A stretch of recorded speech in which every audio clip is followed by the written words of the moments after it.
Hey cash flowers, welcome back to the VIP Financial Ed YouTube channel. Thank you so much for tuning in to another episode. Today's discussion is going to be a little different because frankly, I am pissed off. I got scammed. It's the fourth time I've been scammed that I can recall. And I want to share these incidents with you because my hope is that at least one of you will take something away from this that will help you do a little bit more due diligence ahead of time in order to avoid getting caught up yourselves. So stick around for this episode.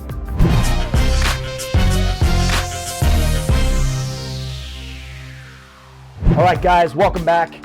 Matthew Pillmore here, president of a company called VIP Financial Ed.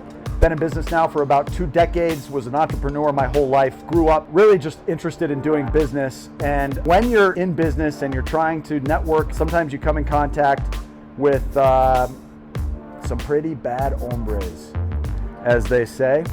Guys, I got scammed, and I got scammed just a few weeks ago, and I got scammed by one of you. And it's really embarrassing. I'm frustrated, and I wanted to just kind of announce it to the platform. I think you guys deserve to know. We're at almost 13,500 subscribers already. I've gained hundreds of subscribers in just the last couple of days. And I want to make sure that as our community grows, I share these kind of mishaps along the way with you, and hopefully you guys can prevent some of your own and learn from my mistakes.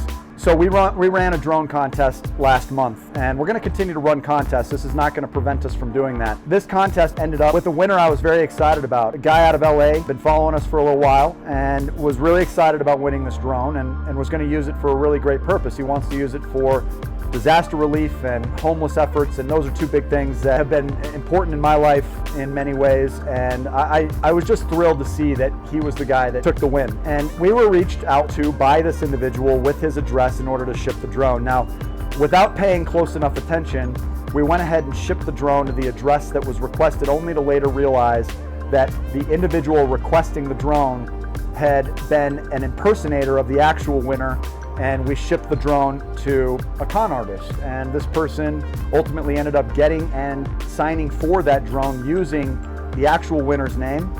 Law enforcement is getting involved.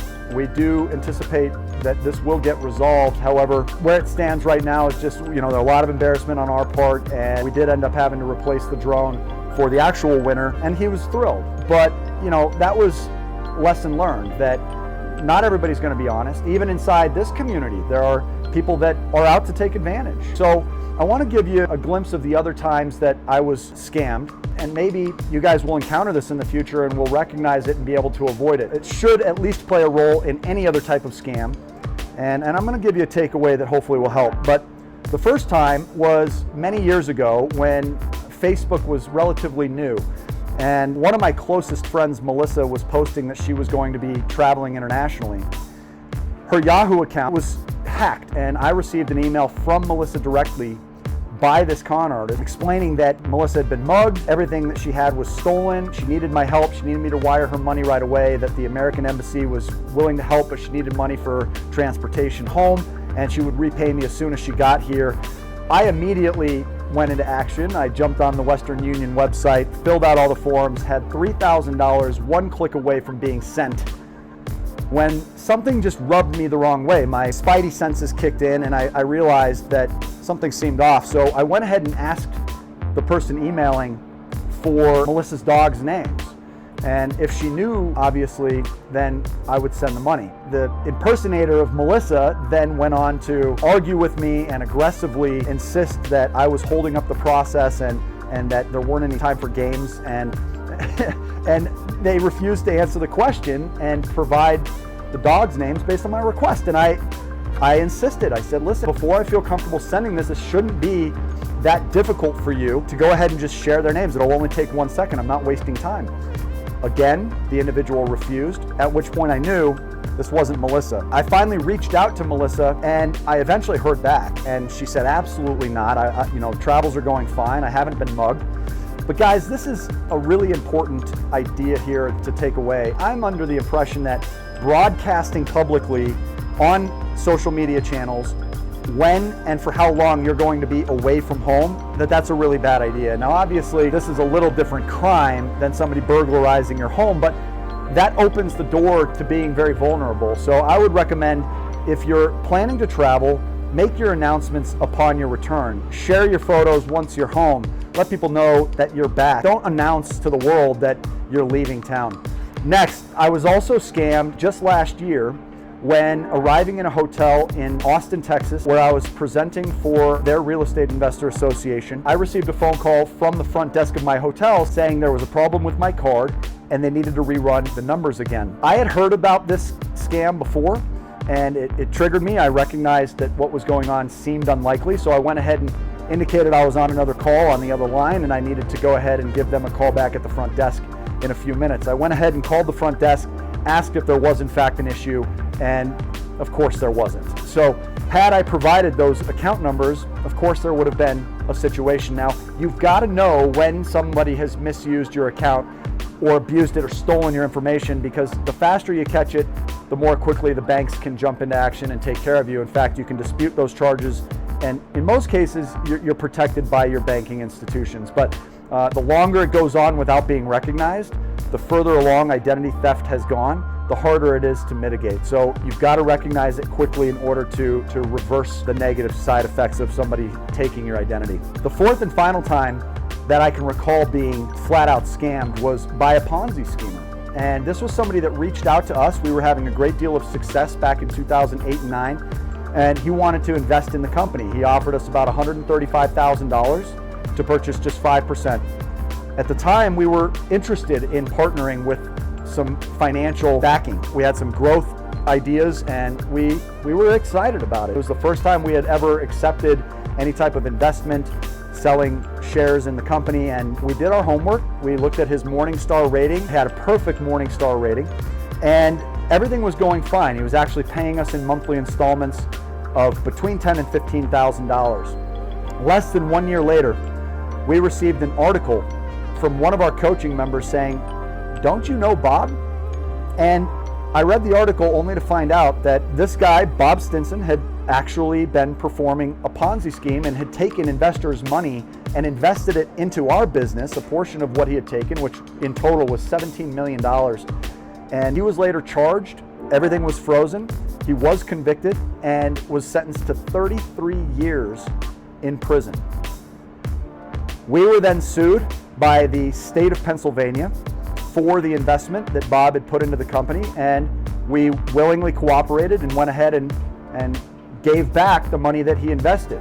But that hurt, to simply turn around and give $135,000 back when you're a growing organization. Imagine being put in that position, and it was very difficult. So not everything is as it seems on the surface. You've got to do your homework. The takeaway from this is, if your instincts are kicking in, double check. Nothing requires immediate action. Everything allows you to at least sleep on it. So don't make impulse, emotionally motivated decisions. You really have to make sure that you're double checking, you're aligning yourself with people who are going to serve you the way that you expect. And there are many people out there. Things are not always too good to be true. Sometimes things are good, but when your instincts are kicking in and you don't necessarily see the safety net put in place by people that are offering to align themselves with you, just double check. Don't get yourself caught up. I'm really, really disappointed today, guys. I'm disappointed that somebody inside the cash flowing community would steal our drone. I hope that you choose to practice business differently. I know we do.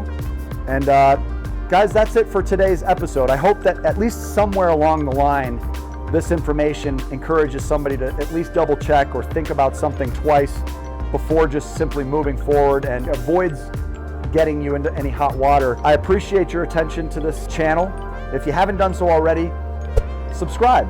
We'd love to see you back checking out all of our videos. We're very proud of the content that we provide. We make a life-changing impact on many, many families, and we'd love for you to be one of those. We do provide a complimentary coaching session to our audience.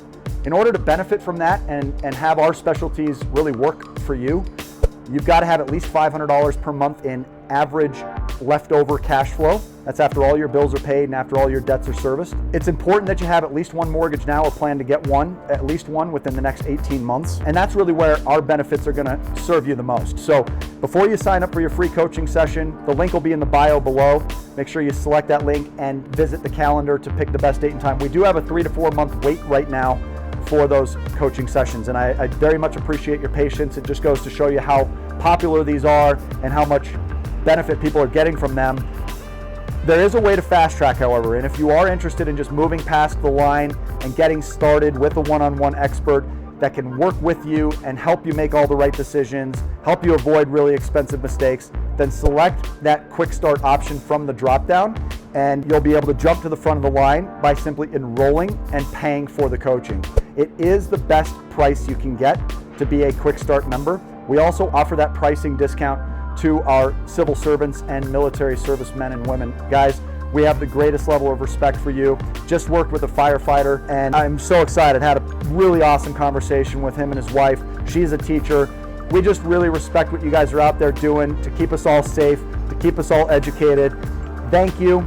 And to the rest of you, we really appreciate your viewership. So smash that subscribe button, turn on the bell notifications so that you're alerted every time new videos are added to the channel. If you like this type of content, if you want to hear more about our personal success stories or other people's case studies, make sure you select the like button as well. And put your comments below. Have you guys ever experienced any scams yourself? Has anyone ever attempted to scam you, or were they successful? Were you able to catch it up front? I want to hear your stories too. So share your stories in the comments below. And until we see you on the next video, guys, make it a great day today and take care.